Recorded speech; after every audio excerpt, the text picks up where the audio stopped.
protocolo de perguntas. Então, quem quiser fazer pergunta durante a apresentação da Carla, pode fazer no chat, e quem quiser pode responder.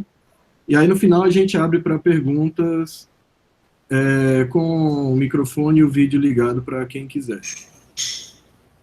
Queria pedir para todo mundo deixar o microfone mutado durante a palestra. E os slides já estão disponíveis na página dos seminários, tá? Lembrando que na próxima semana nós não teremos seminários, por causa do feriado de Corpus Christi. Então, agora eu queria apresentar a nossa palestrante de hoje. Então, a nossa palestra nosso seminário vai ser da Carla Negri Lindsmayer, que é professora lá da Universidade Federal do ABC. Então, a Carla é uma das minhas parceiras de trabalho mais próximas. A gente organizou alguns eventos juntos, a gente faz pesquisa junto, a gente dá disciplina junto, orienta aluno. Bem, a gente estudou junto para entrar no concurso, nós entramos no mesmo concurso. Então, é uma pessoa, assim, maravilhosa para você trabalhar com ela. Ela tem artigos em diversos periódicos de renome. Ela está orientando, apesar de nós termos começado em 2018, ela tem orientado vários alunos, então está fazendo o pequeno exército de pesquisa dela. E ela vai falar para a gente hoje sobre arborescências geradoras folhudas em DAGs. Carla, por favor. Obrigada pela apresentação. Obrigada pelo convite também. Bom, folhudas é uma palavra real, tá? Eu procurei, ela existe. Coloquei aí só porque ela existe. Bom, então esse é um trabalho que eu fiz junto com a Cristina, ela tá aí, não me deixe falar nada errado, por favor. A gente começou isso começou a trabalhar nesse problema lá no Opoca, que é um workshop desses que o Guilherme comentou aí, que a gente organiza juntos. É um artigo aí que o trabalho foi aceito no Latin, né, que deveria ter acontecido semana passada, e com sorte vai aparecer na Special Issue do Lagos agora. Bom, eu vou aproveitar um pouquinho do que o Leilton falou um pouquinho na semana passada sobre algoritmos de aproximação, só que eu vou deixar aqui, formalizar um pouquinho, né, só para a gente ter certeza que todo mundo vai entender o que eu vou dizer. Até porque eu também vou falar de algoritmos de aproximação para problemas de otimização, de maximização, tá? Então, para a gente aqui, um algoritmo vai ser uma alfa-aproximação, se o custo da solução que o algoritmo devolver para uma instância for maior ou igual a 1 sobre alfa vezes o valor da solução ótima para aquela mesma instância, né? Isso para qualquer instância do problema. E só para comentar o que é o termo PTAS, porque eu vou falar em algum momento aí, PTAS é um esquema de aproximação em tempo polinomial, e a gente pode ver isso como uma família de algoritmos. Para cada valor de epsilon maior do que zero, vai existir um algoritmo cujo fator de aproximação é bem próximo de 1, né? É 1 mais epsilon. Então, são algoritmos... um esquema de aproximação é algo muito bom que a gente consegue obter para um problema, né? Mas, em geral, quanto mais próximo de 1, mais próximo do ótimo a gente quiser ficar, mais tempo a gente vai levar para obter isso. Bom, quando a gente começa a aprender sobre grafos, logo a gente já começa a ver o termo árvore também, tá? Então, árvore, um grafo vai ser uma árvore, né? Se ele for conexo e não tiver ciclo, certo? Bom, a gente sabe bastante coisa já sobre árvores, né? Árvores, se eu tenho N vértices, eu vou ter N menos uma arestas. Qualquer aresta que a gente tente acrescentar entre vértices que já são da árvore vai virar um ciclo, né? E todos esses vértices de grau 1 aqui são chamados de folhas, tá? Vértices que não são folhas, nesse nosso caso aqui tem essas 5, esses vértices são internos da árvore. Bom, uma floresta, na verdade, é um conjunto aí de árvores, né? A gente define um grafo como sendo uma floresta se ele não possui ciclos. Então, cada componente conexa aqui dessa floresta vai ser uma árvore.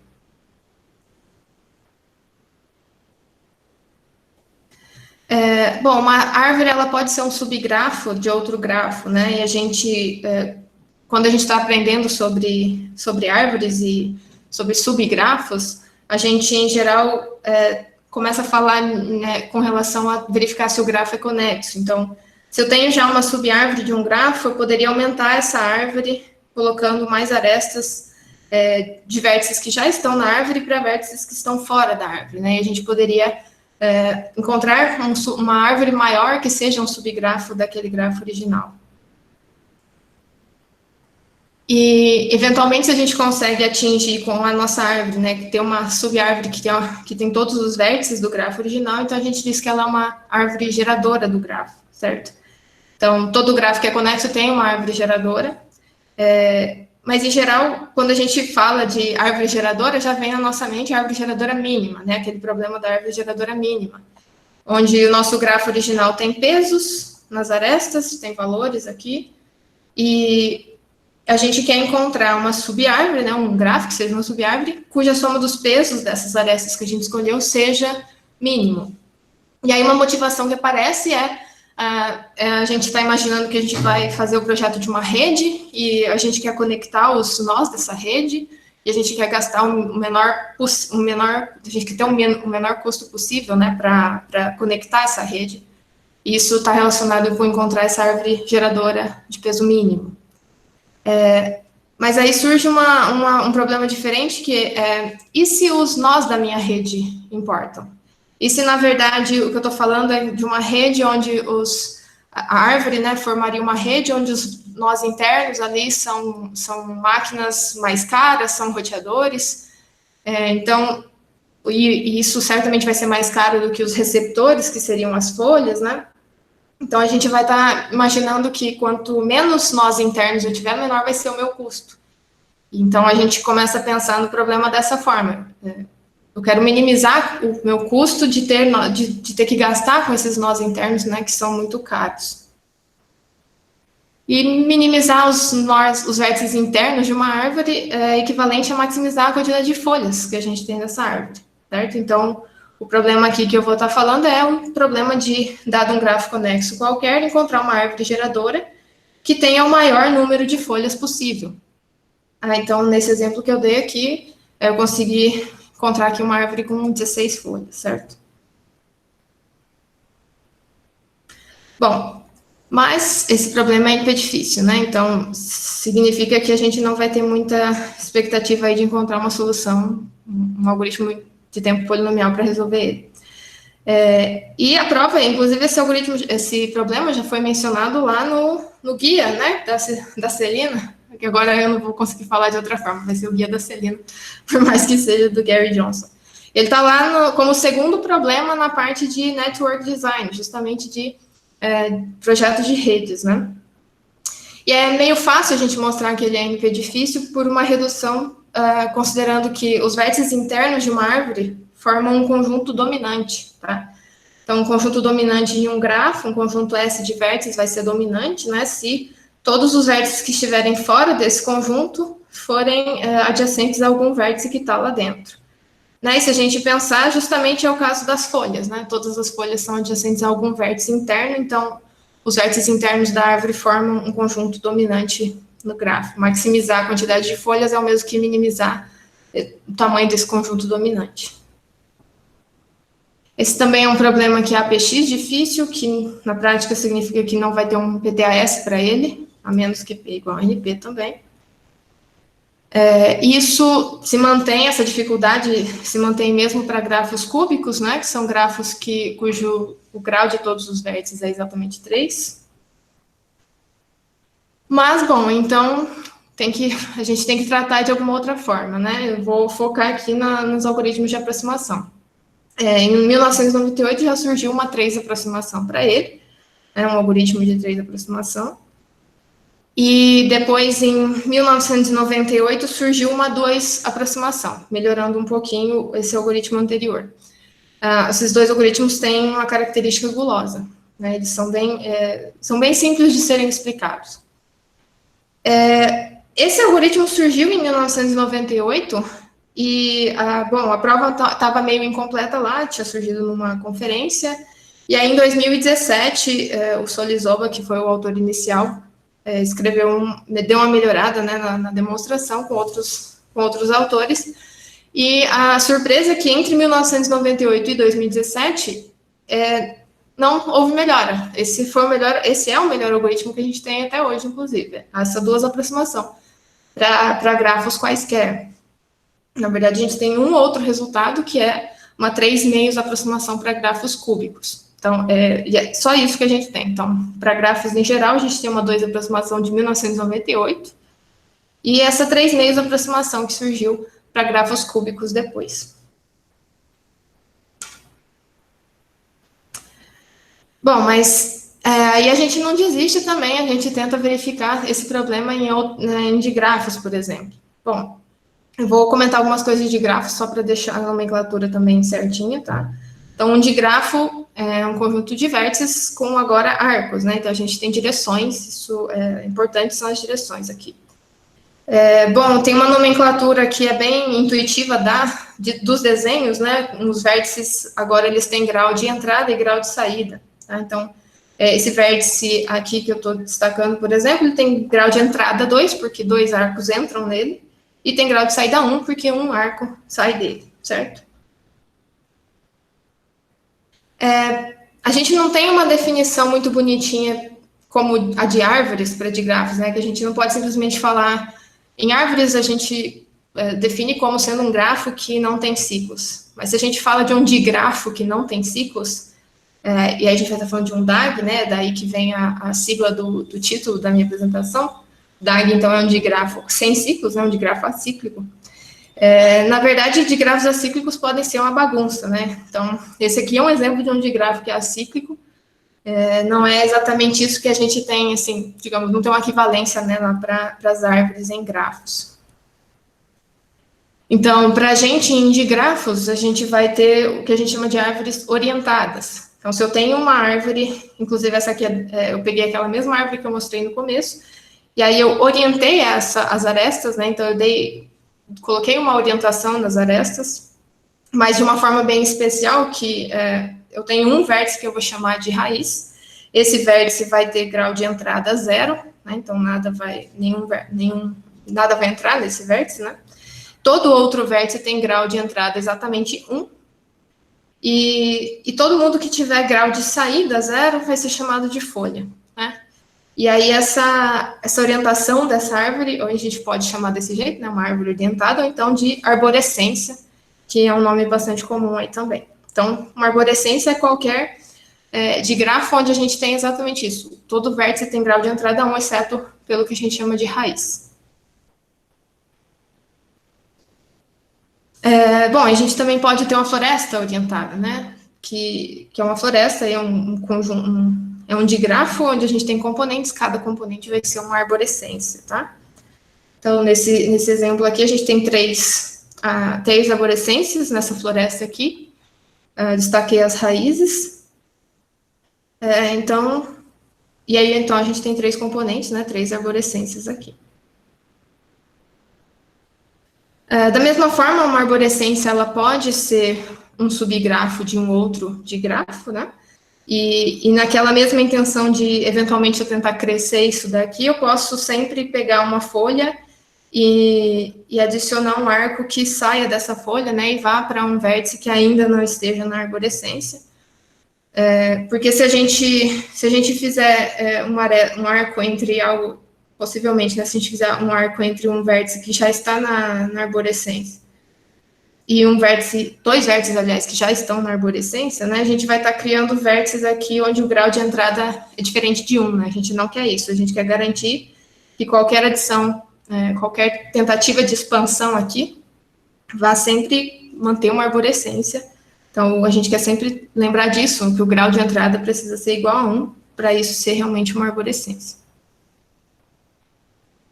A gente também pode ter arborescências geradoras, né? Então, se eventualmente a gente tem um subgrafo que é uma arborescência e alcança todos os vértices do digrafo original, a gente vai ter o que a gente chama de arborescência geradora. E aí, o problema aqui em digrafos é que nem todo digrafo possui uma arborescência geradora, né? Esse digrafo primeiro que eu tinha mostrado como exemplo, a gente pode perceber aqui que tem 2 vértices aqui que tem grau de entrada 0, Eu jamais vou conseguir, por exemplo, sair desse primeiro vértice aqui e chegar no outro, né? Eu não consigo alcançar esse outro vértice. Então, não é todo digrafo que possui arborescência geradora. Então, para o problema que eu vou falar aqui, a gente vai considerar que a gente tem um digrafo que é enraizado. Então, existe um vértice especial R, que dele para todos os outros vértices, existe um caminho, né, dele para todos os outros vértices. Nesse caso, a gente consegue construir uma árvore geradora, né, então não é um problema aqui, o problema estaria bem definido. Então, essa seria a versão do problema das árvores com muitas folhas, né, das árvores folhudas, só que agora considerando digrafos. Então, dado um digrafo D que tenha uma raiz R, então a gente já sabe que R tem caminho de R para todos os outros vértices, eu gostaria de encontrar uma arborescência geradora que tenha o maior número de folhas possível, certo?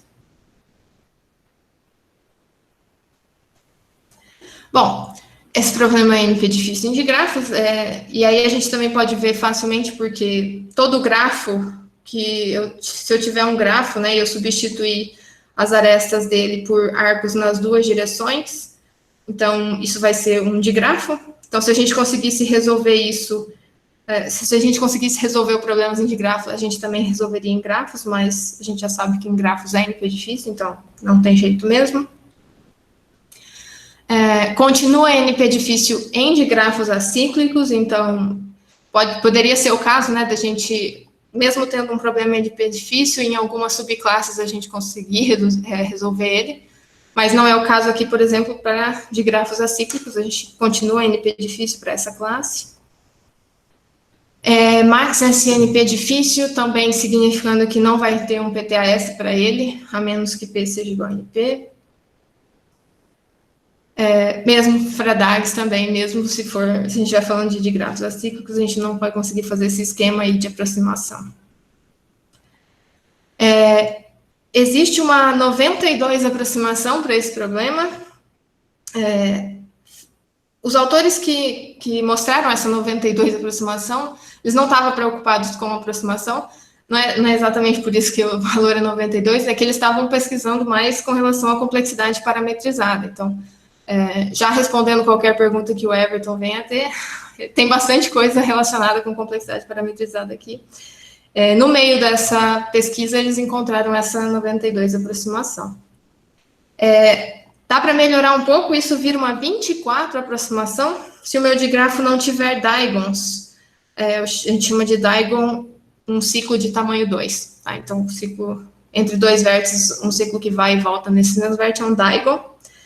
Se o meu digrafo não tiver esse tipo de coisa, esse algoritmo, na verdade, é uma 24 aproximação. E esse é o melhor fator de aproximação que a gente tem para esse problema, em digrafos gerais, 92, um fator de 92.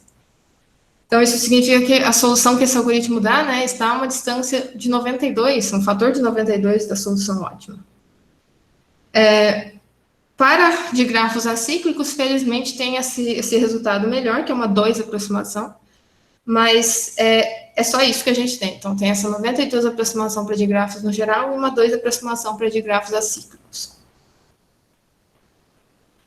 Bom, e aí o que a gente fez foi justamente melhorar esse resultado para digrafos acíclicos. Tá? Então, a gente tem atualmente essa 2 aproximação e a gente encontrou um fator de 3,5, né, que é um pouco melhor. Eu vou mostrar o algoritmo por meio de um exemplo, tá? Então, eu vou usar esse digrafo aqui. Esse aqui seria a raiz, esse primeiro vértice aqui seria a raiz do digrafo. Destaquei ali que a gente tem 34 vértices, só para deixar anotado. Bom, os nossos vértices, eles começam não marcados. Tá? Então, nenhum vértice ainda faz parte da arborescência que a gente vai gerar. O que a gente vai fazer é expandir a floresta marcando vértices novos. Tá? Então, se nenhum vértice está marcado, eu poderia começar marcando, escolhendo um vértice qualquer aqui. Expandir um vértice para a gente significa, eu vou marcar todos os vizinhos de saída desse vértice que ainda não estejam marcados. Tá? Então, eu acabei de expandir esse vértice e marquei os 3 vizinhos de saída que ele tinha, não marcados ainda. Se eu resolver expandir um outro vértice aqui, eu vou fazer a mesma coisa, eu vou marcar todos os vizinhos de saída dele que ainda não foram marcados, tá? Então, nesse exemplo, só tem um vizinho de saída ainda não marcado. Então, expandir um vértice sempre vai significar marcar todos os vizinhos de saída que ainda não foram marcados. O nosso algoritmo, ele é guloso também, ele é parecido com os algoritmos que já existem, na verdade, exceto pela 92 de aproximação, não é um algoritmo direto, assim. A primeira fase é uma fase de expansão gulosa. A gente vai expandir quaisquer vértices que tenham pelo menos 3 vizinhos de saída ainda não marcados, tá? Então, qualquer vértice que tenha pelo menos 3 vizinhos de saída não marcados, a gente vai expandir e gerar o que a gente está chamando de floresta F1, tá? Então, nesse exemplo aqui, eu já destaquei uma terminologia aqui que a gente vai usar depois. N1 é a quantidade de vértices que estão em componentes não triviais, tá? Então, componente trivial é um componente que só tem um vértice. Então, aqui a gente tem várias componentes não triviais ainda. Aliás, desculpa, componentes triviais, tem várias. Mas 25 dos vértices originais já estão em componentes não triviais. E K1 é a quantidade de componentes não triviais. Então, eu tenho 3, tá? Então, eu tenho essa primeira componente aqui, uma segunda componente e essa terceira componente. Tá? Então, são 3 componentes não triviais que a gente conseguiu gerar nessa primeira fase de expansão gulosa.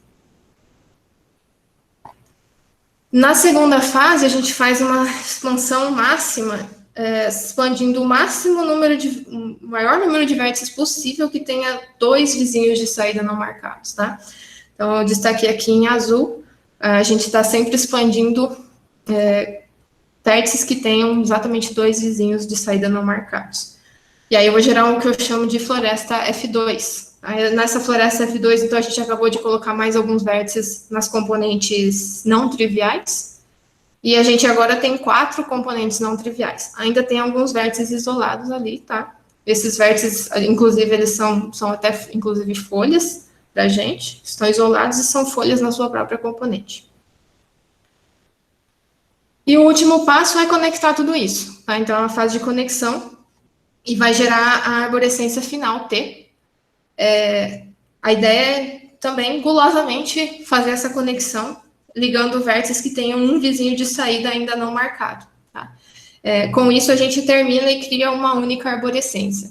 E essa fase é bem tranquila de ser feita nesse digrafo acíclico e enraizado. Então, por a gente saber que tem um digrafo enraizado, que vai existir esse caminho, é uma fase que é bem tranquila de ser feita aqui.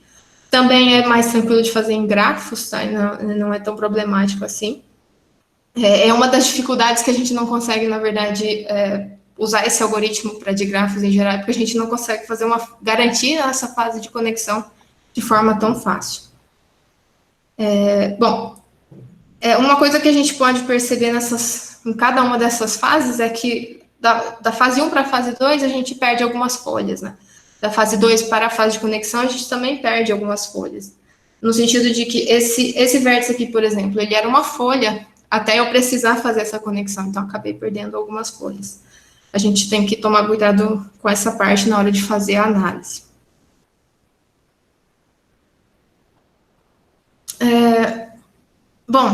Esse nosso algoritmo, então, ele é bem parecido com a A2 aproximação que já existia, tá? A A2 aproximação que já existia também era gulosa. E ele funciona de forma bem similar, os vértices começam não marcados, só que a fase de expansão ele só tinha uma fase, simplesmente expanda vértices que tenham pelo menos 2 vizinhos de saída não marcados. E aí, gulosamente conecte essas partes que foram sendo criadas. Então, a gente olhou para esse algoritmo aqui e falou, por que não expandir os que tenham 3, né, os 3 vizinhos? Porque aí a gente tem essa sensação de que vai estar conseguindo gerar mais folhas, né? Então, foi basicamente isso que a gente fez. Então, só resumindo aqui, a ideia é começar não marcada, expanda gulosamente vértices com 3 vizinhos, e depois expanda o máximo. Então, essa é a fase diferente, basicamente, que a gente está inserindo aqui. Expandir o máximo de vértices com 2 vizinhos de saída não marcados. Inicialmente, a gente tinha pensado nessa segunda fase como sendo também, expanda gulosamente, de qualquer forma, vértices com 2 vizinhos, tá? Então, primeiro a gente vai expandir vértices que tenham pelo menos 3 vizinhos, depois expande os que têm 2 vizinhos e conecta tudo junto. Daria um algoritmo válido, daria um algoritmo que, de fato, geraria uma arborescência, mas aí na hora de analisar que a gente travou nessa segunda parte. Essa segunda parte precisou desse cuidado um pouquinho maior de uma garantia, né, de que tipo de expansão que a gente está fazendo aqui com esses vértices com 2 vizinhos de saída. Então, eu vou explicar um pouquinho o que essa parte faz, tá? O que seria uma expansão máxima. Então, essa aqui é a nossa floresta F1, tá? Então, eu estou naquele momento que eu preciso escolher quais vértices de grau 2 eu vou adicionar agora, eu vou expandir agora, né? Nessa floresta F1, a gente teria várias possibilidades de criar essas expansões com grau 2. Tá? Então, por exemplo, eu poderia expandir o vértice A aqui, ele tem 2 vizinhos de saída ainda não marcados. Eu poderia expandir o vértice B, ou o vértice C, ou o vértice D. São todas as possibilidades que eu tenho de expansão nesse momento. Só que a gente não pode simplesmente expandir todos, né? Por exemplo, se eu resolvesse expandir o vértice A e o vértice B de uma vez, esse vértice que eles têm aqui, vizinhos, né, de saída em comum, ficaria com grau de entrada 2, e isso deixaria de ser uma arborescência. Então, o que a gente fez a partir dessas possibilidades, né, já que tem várias possibilidades, a gente criou um novo grafo. Nesse grafo, a gente vai ter uma aresta entre 2 vértices que eram vizinhos de saída, né, de um vértice que era, por exemplo, aqui, a gente tinha o vértice A, que eu tinha chamado, né, ele tinha esses 2 vértices como vizinhos de saída dele. Então, eu vou indicar que existe essa possibilidade de expandir o vértice A, criando uma aresta entre esses 2 vértices. Tá? Então, qualquer aresta nesse grafo auxiliar aqui, que eu estou chamando de H, qualquer aresta aqui indica uma expansão possível lá na árvore F1, certo? Então, basta a gente escolher arestas que me permitiriam uma expansão válida, certo? Um emparelhamento nesse grafo H me indica justamente uma expansão válida, tá? Então, aqui era justamente aquele problema, né? Se eu resolver expandir o vértice A e o vértice C, a gente teria um problema, porque esse vértice aqui, ele ficaria com grau de entrada 2. Tá? Isso justamente me indica, nesse grafo H, né, isso seria justamente arestas adjacentes. Então, a gente escolhendo arestas que fazem parte de um emparelhamento no grafo H, a gente pode expandir esses vértices tranquilamente lá no digrafo original. Então, o emparelhamento máximo aqui me indica quais vértices eu vou expandir na segunda fase, na minha floresta. Bom, existem algoritmos de tempo polinomial que resolvem facilmente o problema de encontrar um emparelhamento máximo, né, em um grafo qualquer. Então, esse algoritmo até agora continua levando tempo polinomial, tá? Então, é um algoritmo que leva tempo polinomial e constrói, de fato, uma arborescência, né, uma arborescência geradora. O próximo passo, depois de saber isso, é tentar mostrar alguma garantia na solução que esse algoritmo dá, né? Em quantas folhas esse algoritmo está gerando para a gente. Então, como eu tinha dito antes, né, eu vou chamar de NI, o número de vértices que estão em componentes não triviais da floresta FI. A gente tem 2 dessas florestas, né, na fase 1 e a fase 2. E KI vai ser o número de componentes não triviais que a gente tem, tá? Eu vou chamar de T, a arborescência final devolvida pelo algoritmo. A primeira coisa que a gente vai fazer agora é tentar, então, justamente mostrar alguma coisa com relação ao custo do nosso algoritmo. Então, quantas folhas o nosso algoritmo consegue criar nessa arborescência que ele criou, né? Então, eu vou chamar de L de T a quantidade de folhas de qualquer arborescência T. Na nossa primeira fase de expansão, então aquela fase onde a gente sempre vai adicionar vértices, vai expandir vértices que tenham um grau de saída pelo menos 3, a gente vai criar algumas componentes, né? São K1 componentes. Estou chamando as arborescências dessas arborescências dessa floresta F1 de T1, T2 até TK1. Como todo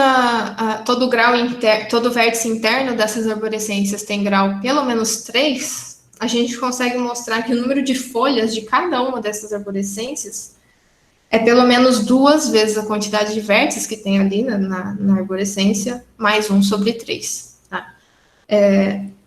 Com isso, eu consigo dar um limite inferior para a quantidade de folhas que tem na arborescência, na floresta F1 que eu gerei. Né? Então, depois da primeira fase de expansão, eu consegui gerar uma quantidade de folhas que é a quantidade de folhas que eu tenho nas componentes não triviais, é basicamente um somatório desse valor, mais a quantidade de folhas das componentes triviais. Né? Então, se eu tenho N1 vértices nas componentes não triviais, N menos N1 vai ser a quantidade de componentes triviais.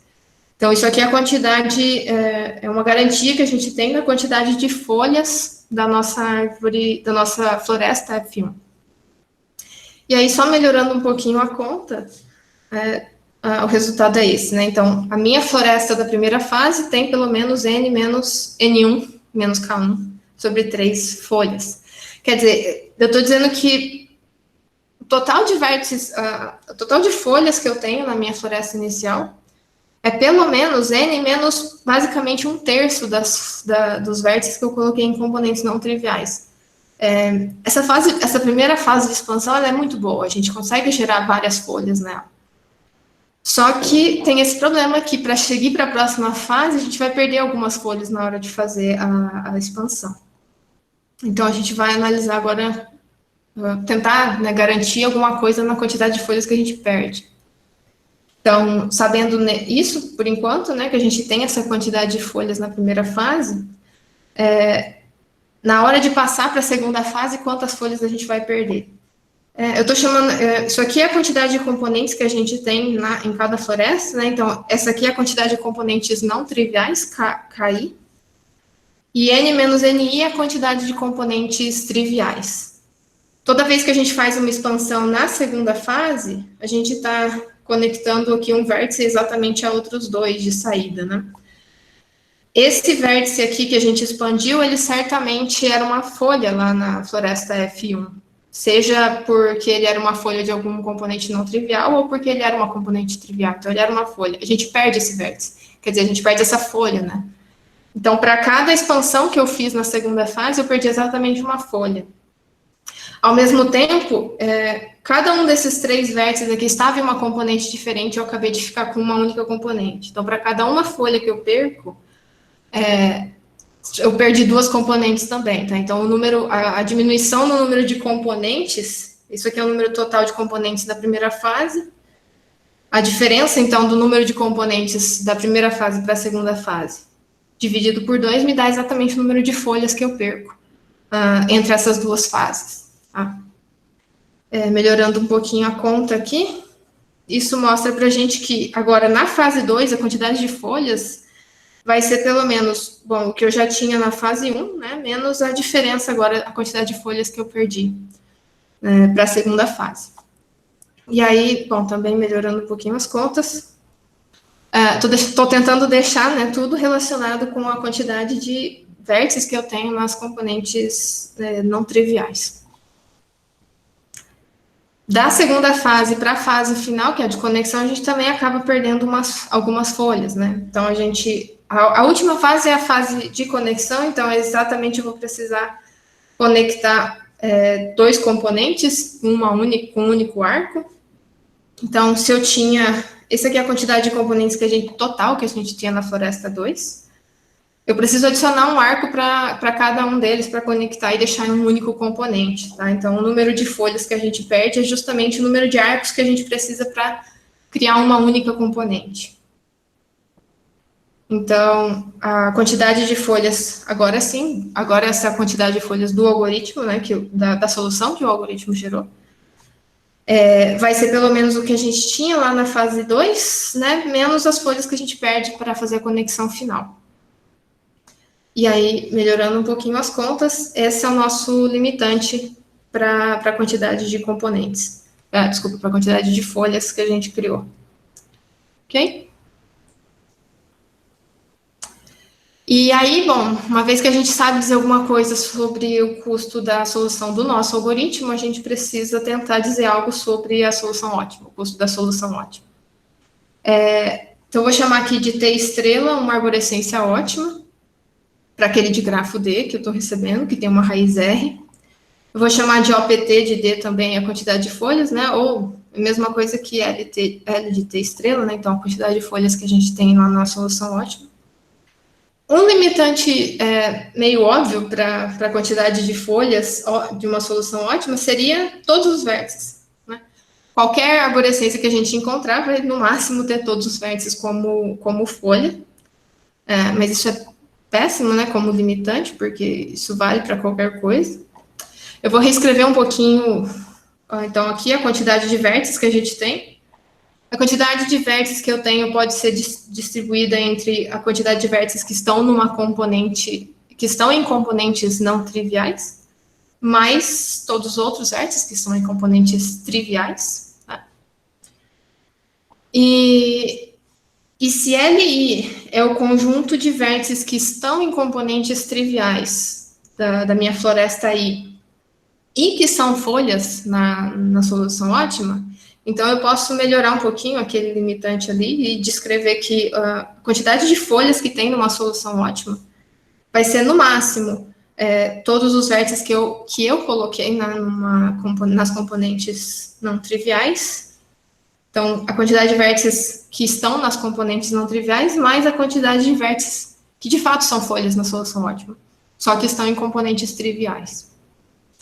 Então, a gente melhorou, conseguiu escrever aquele fator, esse limitante aqui de uma forma um pouquinho melhor. Para melhorar ainda um pouquinho mais, o que a gente vai fazer para alguns vértices, a gente vai atribuir uma testemunha.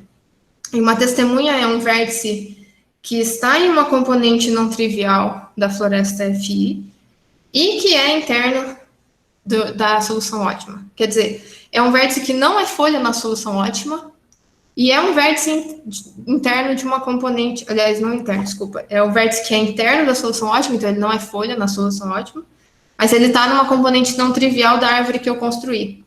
Então, não são todos os vértices que estão em componentes não triviais que podem ser folhas na solução ótima. Se eu conseguir descrever ômega testemunhas diferentes, então, qualquer solução ótima vai poder ter, no máximo, essa quantidade de vértices, NI menos ômega, como folhas, que são vértices que estão nas componentes não triviais, né, mais LI, isso continua valendo. Tá? Então, a gente acabou de melhorar um pouquinho a quantidade de folhas, um limitante aí, né, na quantidade de folhas que pode ter numa solução ótima.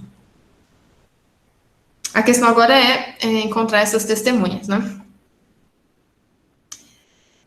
Eu vou falar só o que elas são, não vou dar exatamente a demonstração do que fazer com elas, tá? Só para ficar um pouquinho mais completo. Para cada raiz, então eu tenho RI como sendo o conjunto de raízes das arborescências que eu criei. R continua sendo a raiz do digrafo, né, a raiz original. A gente vai dar testemunhas para aqueles vértices que são folhas da solução ótima, então eles em LI são os vértices que são folhas na solução ótima, e são vértices triviais na minha árvore FI. Vou dar testemunha para eles e para as raízes, tá? Exceto pela raiz do digrafo.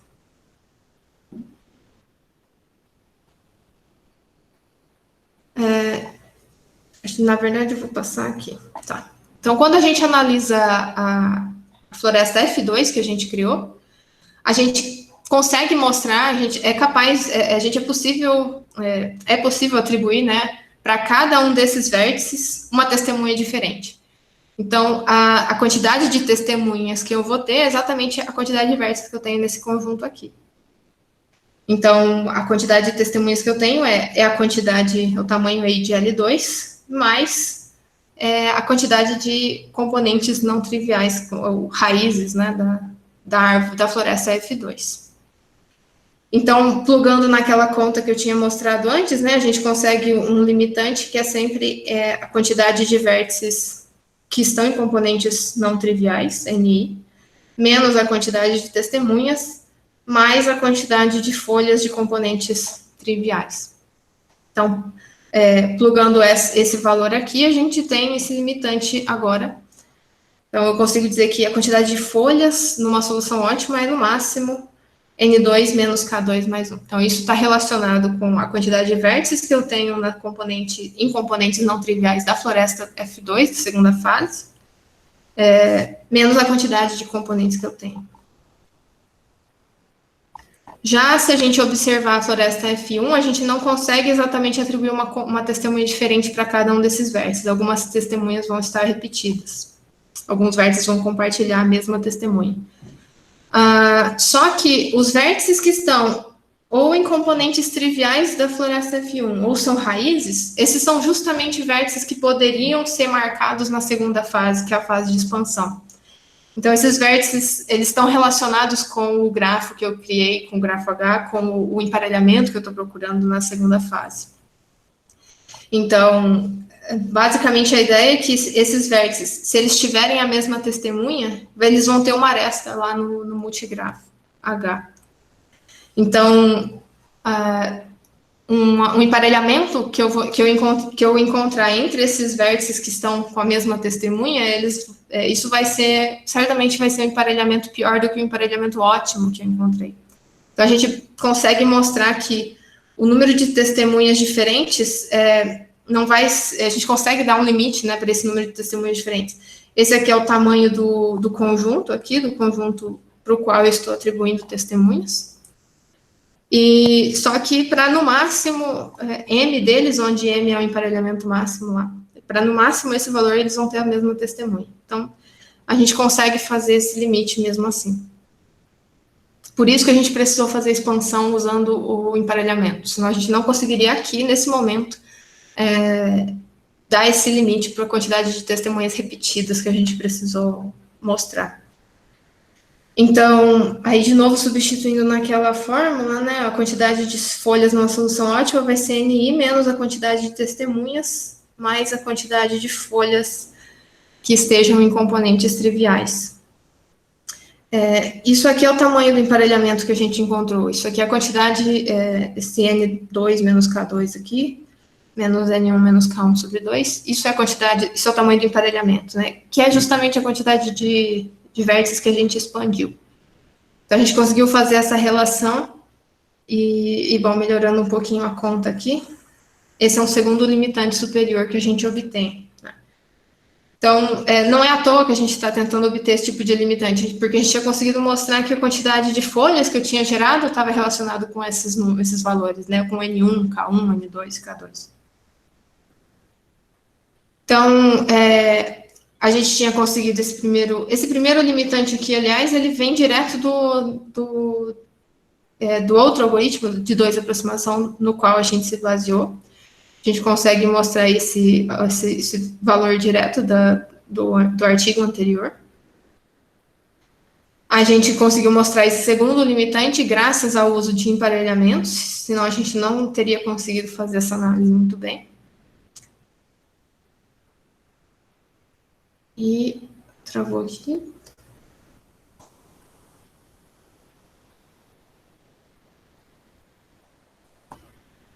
Ok. E a gente tinha inicialmente mostrado que o custo do nosso algoritmo está relacionado com esse tipo de coisa também, então a quantidade de vértices que a gente colocou em componentes não triviais, quantidade de componentes não triviais que a gente criou. E depois que a gente consegue fazer isso, a gente só precisa fazer essa conta bater, né? Então, a gente só precisa mostrar que o custo do nosso algoritmo é maior ou igual a alguma fração do ótimo. Então, eu sei que o custo do nosso algoritmo é pelo menos esse.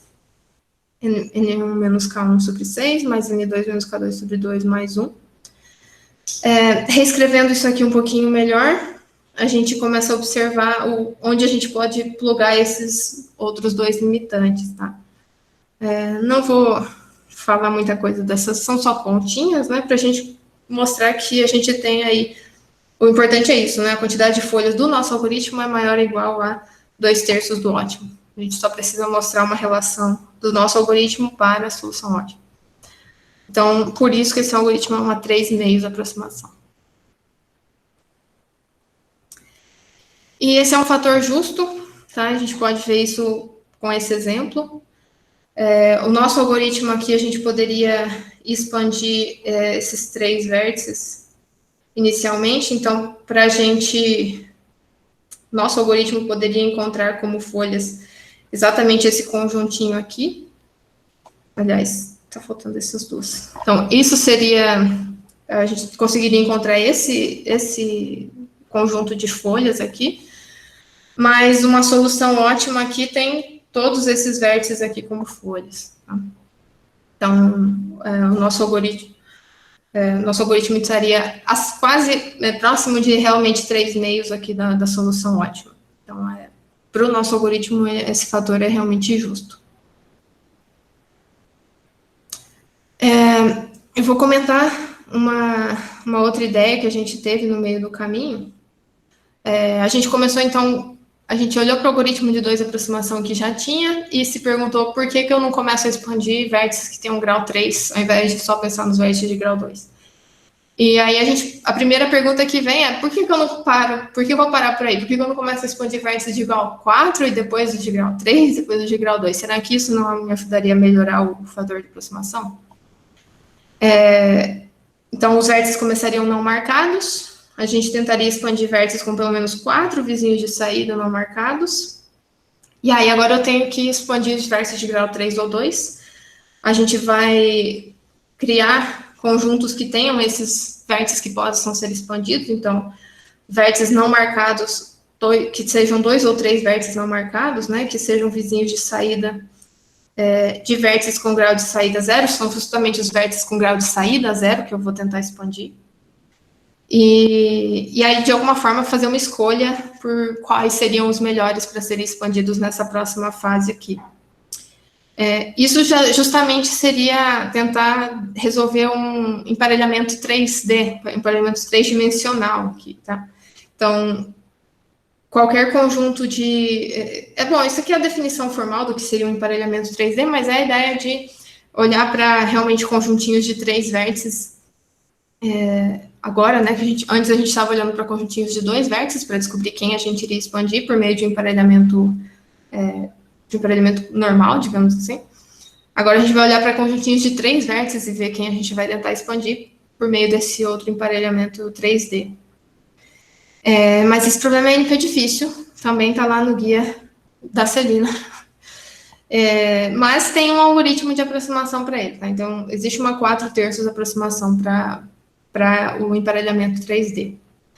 Só que a gente ainda não conseguiu exatamente analisar como é que... a gente consegue fazer chegar em quase no final da conta, né? Mas a gente não consegue exatamente chegar num algoritmo de aproximação, um fator de aproximação para o nosso. O que a gente consegue fazer, na verdade, é se a gente atribuísse pesos para os conjuntos, e aí usar um emparelhamento 3D só que com pesos, aqui a gente conseguiu analisar. Tá? Então, a gente não consegue analisar se só tentar encontrar o melhor emparelhamento 3D, mas se a gente conseguir encontrar um melhor emparelhamento 3D com pesos, aí a gente conseguiu analisar esse próximo algoritmo. O que a gente mostrou é que se o nosso algoritmo usar um algoritmo para emparelhamento 3D de aproximação, de fator de aproximação alfa, o algoritmo que a gente criar para as arborescências folhudas vai ter fator no fator de aproximação do nosso algoritmo, né, vai ser o máximo entre 4/3 e alfa. O problema aqui é que o melhor valor de alfa atualmente é maior do que 2. E a gente, bom, nesse resultado que eu estou mostrando para vocês, a gente já tem uma 3,5 aproximação, então essa 2 aproximação aqui não vai ajudar a gente.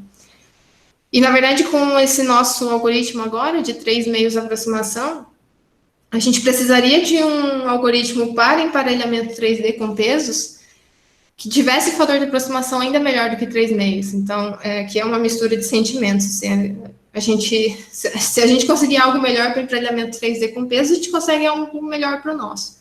Só que agora a gente tem que bater um valor ainda maior para... tem que melhorar o fator de aproximação para emparelhamento 3D ainda mais, usando... Bom, isso para poder usar esse resultado no nosso problema, né?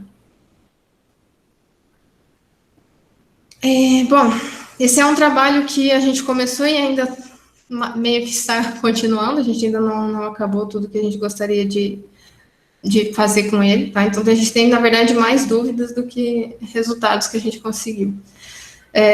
Certamente seria bom melhorar a 92 aproximação que existe para digrafos quaisquer. Ou mesmo se não tiver Daigon, né, tentar melhorar a 24 aproximação que tem, que isso ainda é um valor muito alto. Uma coisa que a gente pode fazer é talvez pensar em digrafos acíclicos que tenham um grau de saída limitado. Seria algo em paralelo aí com grafos cúbicos, né? Tem resultados bons para grafos cúbicos, então talvez se a gente limitar o grau de saída dos nossos digrafos também. Ou talvez tiver a Tree-Width, né? Aproveitando também a palestra lá do Carlos Hoppen, que explicou para a gente que a Tree-Width talvez seria um outro caminho a se percorrer. E mesmo não em digrafos, né? Tem bastante coisa que talvez seria legal melhorar a 2 aproximação para grafos. É um fator que está aí desde mais de 20 anos, então talvez seria legal melhorar esse valor. Bom, é isso, espero que não tenha ficado muito difícil de entender. Eu sei que essa parte de mostrar o que a gente... mostrar a nossa demonstração, né, um pouquinho mais complicado, mas dando para entender o problema, acho que é o que importa. Foi muito bom, deu para entender bem a prova, o problema. Muito obrigado, Carla. Então, eu queria, nesse momento, pedir uma salva de palmas para a Carla, quem quiser ligar o microfone.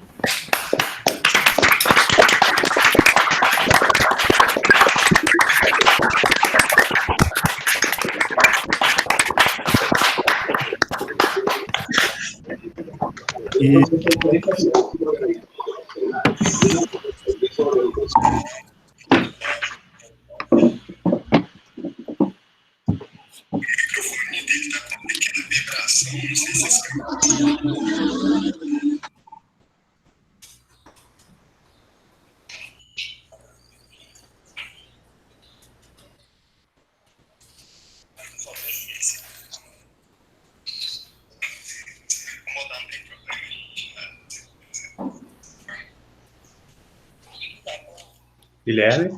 Mota, se você está mudo. Oi, desculpa. Boa, tá, então, eu estava dizendo, depois das perguntas, a Cláudia vai fazer o merchandise, com certeza pode. E quem tiver alguma pergunta pode se manifestar no chat ou ligar o vídeo, o áudio e falar com a Carla. Eu tenho algumas perguntas, então, deixa eu fazer primeiro. Tu já respondeu algumas, Carlos, dessa pergunta, que era sobre o mais natural. Por que não tentar expandir com K em vez de 3 e tentar ganhar um fator melhor? Mas aí você falou que tem esse exemplo justo, que mostra que o fator de aproximação de vocês é justo. A minha pergunta é, o que tu acha que influencia nesse fator justo? É o grau mínimo de saída? Posso fazer um apêndice nessa pergunta? É porque mesmo naquele exemplo justo, se começasse pelo vértice de maior grau de saída, naquela primeira fase, já Sim. Já alcançaria o ótimo, né? Sim. Não, né? Na verdade, é que a gente não consegue garantir uma escolha boa o tempo todo, né? Só sei que ele vai escolher alguma coisa com um grau de saída maior do que 3. Pode ser que ele escolha começar por aqui, né? E aí ele vai expandir esses 4 e depois ele vem aqui e já perdeu a outra expansão. Mas eu acho que é só por isso, uma falta de um critério específico, né, para expansão. Certo. Deixa as pessoas Mas o fazerem. fator é justo para essa expansão a partir de 3 aqui, né? Isso, A gente não conseguiu analisar quando começa a expandir para cima, até porque a ideia aqui era usar emparelhamento, e a gente sabe resolver bem emparelhamento. Mas se a gente precisar fazer o emparelhamento 3D, já nem tem algoritmo polinomial para ele. Então, já começar ter que usar o fator de aproximação dos outros também, né? Entendi. Tá, eu tenho outras perguntas, mas deixa o pessoal perguntar. Então, eu acho, pelo que eu vi aqui, o primeiro foi o Everton, depois o Jaime também tem uma pergunta. E beleza, o Everton, por favor. Obrigado, Guilherme. Muito boa apresentação, Carla, gostei bastante. Um comentário primeiro, tá? Eu acho que sobre TreeWiff, se eu não me engano, no caso, a gente está falando da TreeWiff do grafo não direcionado, né? Direcionado. Porque aí tem duas coisas, né? Tem 2 parâmetros, né? Dá para pensar na TreeWiff do grafo subjacente, vamos dizer assim, né? Uhum. Então, se você desprezar as orientações e pensar na topologia, aí dá para fazer em tempo polinomial, usando o teorema de Courcelles, se eu não me engano. Eu acho que dá para expressar essa arborescência com M-Sol. E aí dá para usar o teorema dele de problema de otimização. Então, eu quero maximizar o número de folhas, tal, que... E aí, a propriedade de ser uma arborescência, eu acho que dá para expressar em M-Sol bem. E aí tem outro parâmetro, que é um pouco diferente, que é a TreeWiff direcionada, né? Tá. Aí, para esse parâmetro TreeWiff direcionada, em geral, é difícil achar problemas que fiquem tratáveis, né? Então, talvez dê para provar que o problema permanece difícil mesmo quando a TreeWiff direcionada é constante. Entendi. Legal. Aí, a minha pergunta eu fiquei pensando em DAGs com altura limitada, ou seja, a distância da raiz é pequena, porque esse problema parece que ele é difícil mesmo se a altura for 2, né, porque dá para fazer uma redução de dominante. Mas aí eu fiquei pensando que quando a altura é constante, não dá para fazer boas aproximações. Boa pergunta, eu vou adicionar aqui como algo pra gente. Eu realmente não sei. Legal? Talvez, né?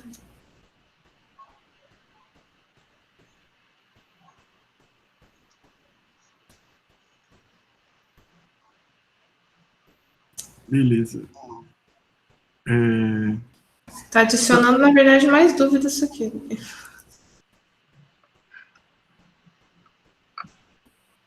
Tá. Tu tem mais uma pergunta, Everton? Não, para mim tá ótimo. Beleza, valeu. Jaime, por favor. Bem, a minha pergunta...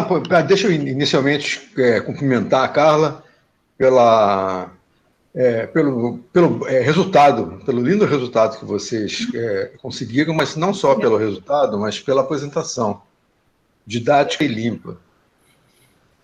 Bom, a minha pergunta não é exatamente sobre o problema que você mencionou, mas é um parente, me parece que é um parente próximo. Se você tem um grafo que é com ciclos agora, né? E você quer minimizar e não maximizar o número de folhas. NP completo também. E existe aproximação para ele? Não sei. Realmente, no meio da pesquisa para esse problema aqui, eu não vi nada sobre isso. porque esse problema me parece que deve ter alguma aplicação. Uhum. Bom, foi uma curiosidade. Uhum. Parece, o problema que você considerou, você conseguiu enumerar aplicações? Essas Também aplicações, em geral, para projeto de redes mesmo. projeto de redes? Parece bastante relacionado a isso, né? Você quer... as folhas são os nós receptores, né? Então, os nós internos vão ser os roteadores. Então, eles, em geral, são mais caros, né? A gente quer minimizar a quantidade de nós internos ou maximizar o número de folhas. Tá bom. Tá ok. Existem outros problemas parentes também, mas são para grafos cordais, que são problemas específicos para os quais alguns deles também... Parente quer dizer o seguinte, você quer encontrar uma árvore geradora com alguma característica com relação às folhas, ou maximização, ou minimizar, ou maximizar. Mas aí saiu um pouquinho do tema. Bom, então, olha, obrigado de novo pela bela apresentação. Então, a gente tem mais um comentário da Celina e depois um merchandising da Cláudia. Oi, Celina. Obrigada, Guilherme. Eu gostaria também de dar os parabéns para a Carla. Lindo seminário, Carla, parabéns. Realmente muito, muito bonito o problema e a solução também. Obrigada. E o comentário que eu queria fazer, até perguntei para o Everson se iria comentar, mas ele te pergunta, era só um comentário, só para relacionar com um trabalho que o Everton e eu estamos orientando, do Alexander Mello, que está trabalhando num problema, até o Everton estaria mais autorizado a falar sobre isso do que eu, mas vou fazer um comentário rápido, que é o chamado Strict Connection Problem, Strict Terminal Connection Problem. Então, você dá um grafo, você dá um conjunto de vértices, e você quer que o gráfico seja uma árvore, e strict é que você pede que esse conjunto de vértices sejam folhas. Então, nesse sentido, também olhar para as folhas. Observe que você não quer uma árvore geradora, você quer um subgráfico que seja uma árvore, então por isso que é esse connecting, né? Você quer conectar esses vértices. É para fazer também essa ligação. Mais tipo o Steiner Tree, só que os vértices vão ter que ser folhas. É relacionado com o Steiner Tree. A gente até tem tido um pouquinho de problema para motivar, às vezes, porque as pessoas sempre vão em cima, porque o Steiner é muito estudado, né, Carla? Então, a gente, às vezes, tem um pouco de dificuldade. Mais recentemente, a gente começou a trabalhar um pouco mais grafos direcionados, mas devo confessar, não tenho muita experiência, nem grafos direcionados, e nem tanto, assim, algoritmos aproximativos. Então, por isso, eu quero agradecer. Realmente foi muito, muito boa, Carla. Parabéns. Eu só queria fazer esse comentário. Parabéns. Obrigada. Pessoal, antes de encerrar as perguntas, vamos passar para a mensagem da Cláudia. A Cláudia queria falar. Cláudia? Oi, estou aqui. Boa tarde. Boa tarde. Carla, muito obrigada pelo seminário. Realmente é um momento de relaxamento mesmo, esse seminário. Obrigada ao Vinícius e ao Guilherme pela organização. Bom, esse merchandise é um pouco a continuação, não sei se vocês se lembram, no início, algumas quintas atrás, eu vim trazer a Marcha pela Ciência, né, a Marcha Virtual pela Ciência, e agora a gente está com uma proposta, a SBPC liderou aquela Marcha Virtual pela Ciência, e a SBPC está liderando agora, junto com o Conselho Nacional de Saúde, com a ABI, né, Associação Brasileira de Imprensa, com a CNBB, Confederação Nacional dos Bispos, a Abrasco, Saúde Coletiva, e várias outras entidades de saúde, a Marcha pela Vida agora. E essa Marcha pela Vida, eu vou escrever aqui o site para vocês, tem uma parte que, é claro, é a defesa da ciência, né, e a defesa da ciência justamente na condução do combate à pandemia. Hoje, infelizmente, o Brasil, enquanto a gente assistia aqui esse seminário, pelas estatísticas, morreram 60 pessoas de Covid. Tem morrido uma pessoa a cada 1 minuto. É uma tragédia. A SBPC não pode ficar, quer dizer, nós cientistas não podemos ignorar o que está acontecendo no Brasil, não podemos ignorar que a ciência também está sendo negligenciada, né, no sentido de que deveria se escutar a ciência, deveria se escutar os pesquisadores, deveria se escutar a saúde, o pessoal da saúde, e isso não existe. Então, dia 9, pessoal, tem a SBC, só para dizer para vocês, ela se envolveu, hoje teve uma reunião. Então, dia 9, na parte da manhã, é uma manhã livre para organizar atividades em cima de 6 eixos da defesa da vida, que vai a defesa do SUS, vai a defesa da ciência, defesa do meio ambiente, porque o meio ambiente no Brasil representa vida mesmo, né? Tem a questão dos indígenas, a questão da floresta, tem toda essa questão, tem os mais de 400 agrotóxicos liberados, que tem um impacto enorme nas nossas vidas também. Todas essas questões colocadas, e na parte da tarde, a partir de meio-dia, tem um tuitaço, com a hashtag, que eu vou escrever aqui, Marcha pela Vida, e defesa, Frente pela Vida também. E depois vai ter uma série de debates, vai estar aí nessa programação desse site, a respeito, em torno desses 6 temas, ao longo da tarde, e vai ter aquela manifestação em Brasília, por meio de avatares, que quem participou da Marcha Virtual pela Ciência sabe do que se trata. A gente... Até que às 16 horas a gente quer entregar, né, esse manifesto que está aí nesse Marcha Virtual pela Vida para os parlamentares lá em Brasília. Também, claro, tudo virtualmente. Então, esse é um apelo, é um convite-apelo para o engajamento de todos, porque eu sei que não podemos fazer muita coisa, nós, assim, da nossa área até, mas a gente pode, no mínimo, nos mobilizarmos para defender a vida, né, o Brasil entrou numa espiral aí que a gente não sabe onde é que a gente vai parar. Era esse o momento merchandise, agradeço. Obrigado, Cláudia, a gente que agradece. A Cláudia está aí todo dia lutando pela nossa área, pela ciência, pela educação, pela saúde agora, esse momento importante. Obrigado, Cláudia. Alguém tem mais alguma pergunta para a Carla, pessoal? Quiser aproveitar? O Vinícius, eu sei que tem. Eu tenho uma pergunta sobre... você mencionou no começo a parte de florestas também, né? E aí, mas depois você considerou que o DAG tem uma fonte única, né? Uma raiz única, mas eu fiquei pensando se não faria sentido considerar o problema se, ao invés de encontrar uma árvore, ou uma arborescência, melhor dizendo, que maximize o número de folhas, se faz sentido considerar o problema na versão florestas também. Em particular, se dá para reduzir um ao outro, adicionando uma fonte universal que liga só nessas raízes aí. Ah, sim. Mas aí você teria que saber já de antemão quem são as raízes da... Sendo uma DAG, seria só pegar o que eu imaginei foi se... tá, mas mesmo na DAG, tá. Na DAG.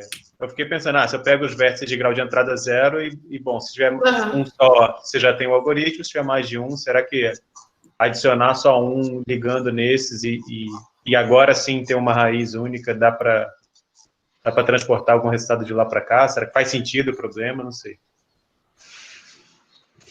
É verdade. Bom, na minha cabeça agora faz sentido, mas também nunca tinha pensado nisso. É porque, assim, a definição tem que ser um pouquinho mais amarrada para você não poder roubar, né? Porque se eu permito uma floresta, sei lá, eu boto cada componente com um vértice só, se um vértice isolado é uma folha, aí eu sempre consigo N. Então, assim, tem que ter alguma restrição, mas eu fiquei pensando se não daria para fazer alguma coisa parecida com isso. Talvez vértices, para contar como folha, ele tem que ter grau de entrada 1, não pode ter grau de entrada 0, sei lá. Mas era só curiosidade para saber se isso já tinha sido estudado ou se faria sentido. Não. Nas nossas pesquisas, realmente, só apareceram aqueles resultados ali. Mas legal essa observação também.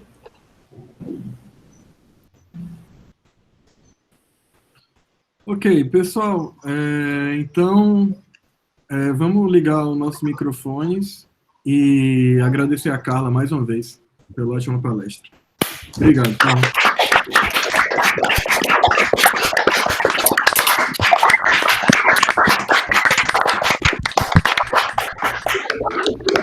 Não? A partir desse momento, eu estou